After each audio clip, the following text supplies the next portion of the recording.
New calls to improve safety on public transportation here in LA after this brawl. What concerned citizens are demanding now. And we'll show you some of the most talked about fashion from this year's Met Gala.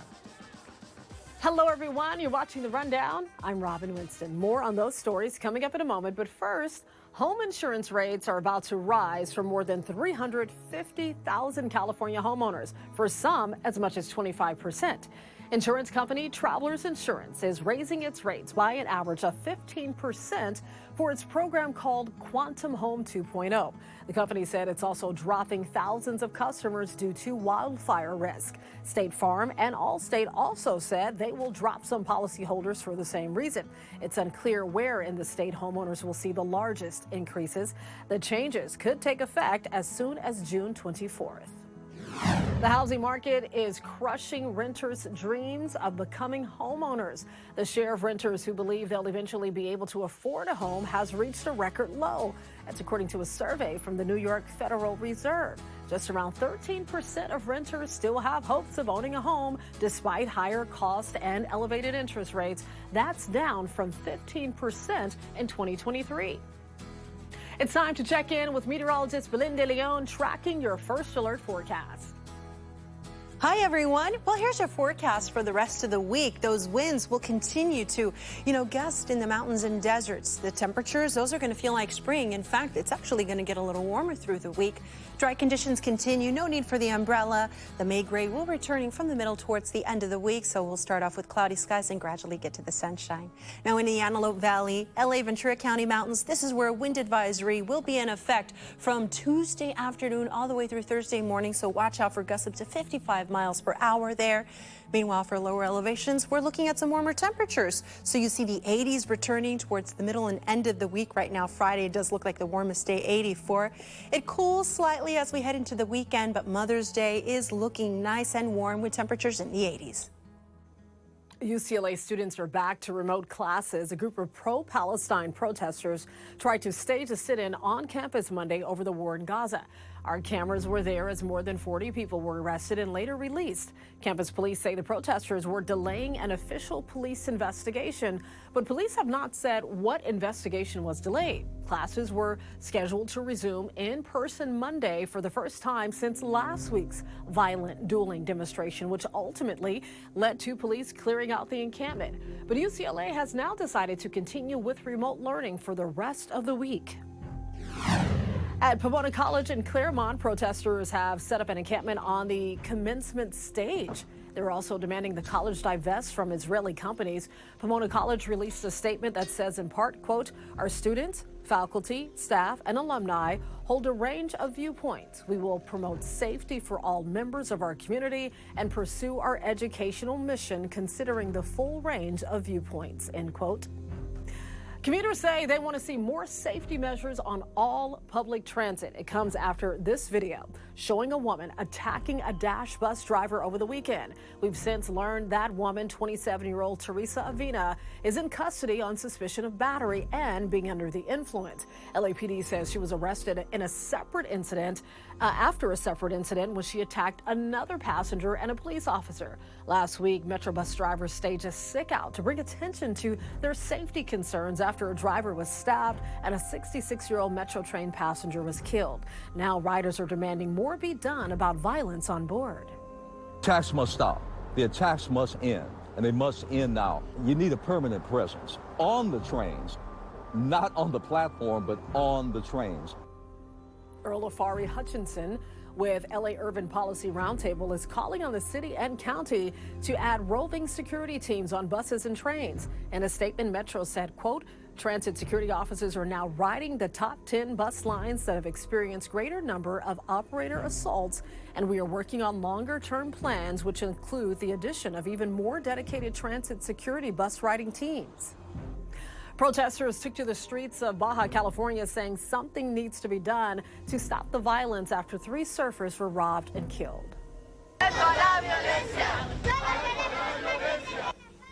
Brothers Caleb and Jake Robinson and their friend Carter Rode were on a surf vacation road trip to Ensenada when they disappeared. Caleb and Carter both lived in San Diego. Their bodies were pulled from a well not far from where they were last seen. Police say the men were killed for the tires on their truck.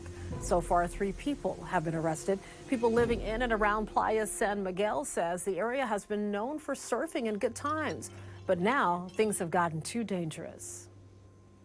The State Department has been urging caution in the region of Baja California, where the men were murdered for the better part of a year. According to the state's Department Travel Advisory, violence has been increasing in this area. Local tourism officials say it's best for tourists to ask experts about places that might be safer to visit.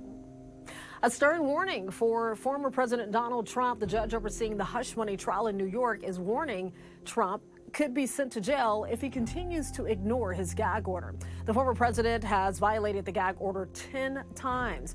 Monday, the judge issued another fine of $1,000 and says jail could be next. This latest violation stems from an interview last month where Trump complained about the jury being 95% Democrat. Well, Trump has pleaded not guilty to 34 counts of falsifying business records. The charges are related to payments to adult film star Stormy Daniels in the lead up to the 2016 election to cover up an alleged affair. He has denied the affair and any wrongdoing. The man who tackled comedian Dave Chappelle on stage 2 years ago is now suing the Hollywood Bowl and its security team. Attorneys for Isaiah Lee say he should have just been detained. They say instead he was kicked, spit on, and his arm was dislocated. They're asking that he be compensated for his alleged injuries. Lee pleaded no contest to charges after tackling Chappelle. He was sentenced to jail time. Former LA County District Attorney Jackie Lacey is endorsing Nathan Hochman in the DA's race. Lacey was the first woman and first African-American to serve as District Attorney of LA County. She made her endorsement outside her childhood home in South LA. We must have leadership at the District Attorney's Office that understands that its main mission is to seek justice by, among other things, sending a message that criminal behavior will not be tolerated in our community. We don't have that in the current district attorney. Hochman is trying to unseat incumbent George Gascon in the November race. If you plan on traveling in 2025, you have 1 year to get your real ID.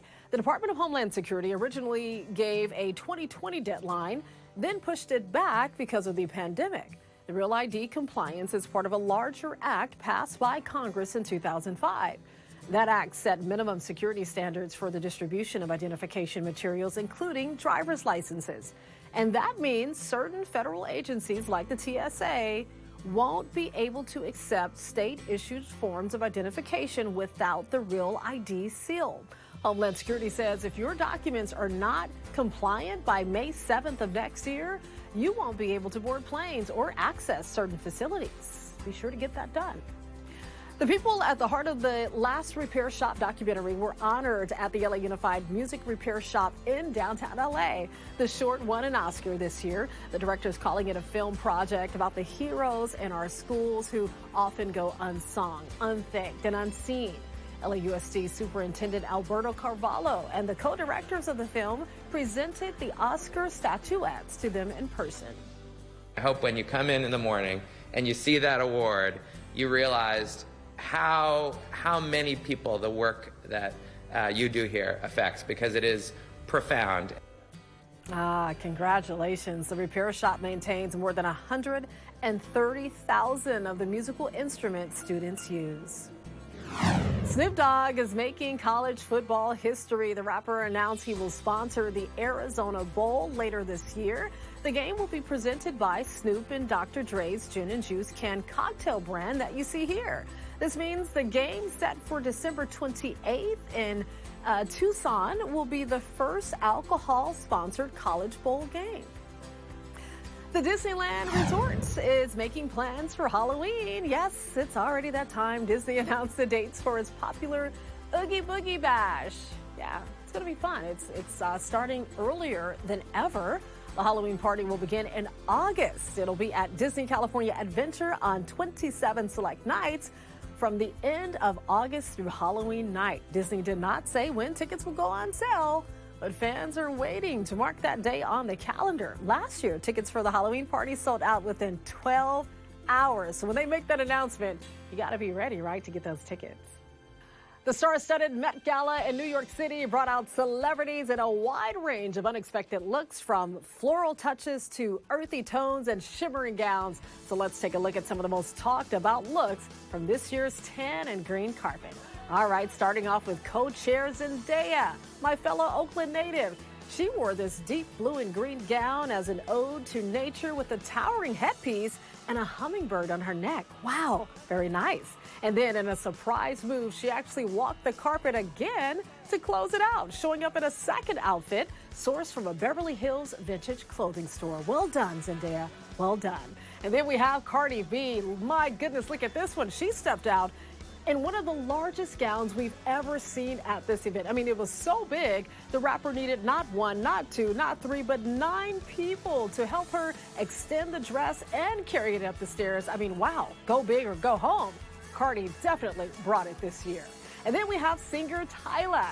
She made her debut at the Met Gala in this custom dress that appeared to be painted on her body. She said it was sand that was actually placed on a material to go with the theme, Sand of Time. How appropriate. It was so delicate that she needed to be carried up the steps to take a photo. Well done, and I'm very, very impressed. Absolutely gorgeous.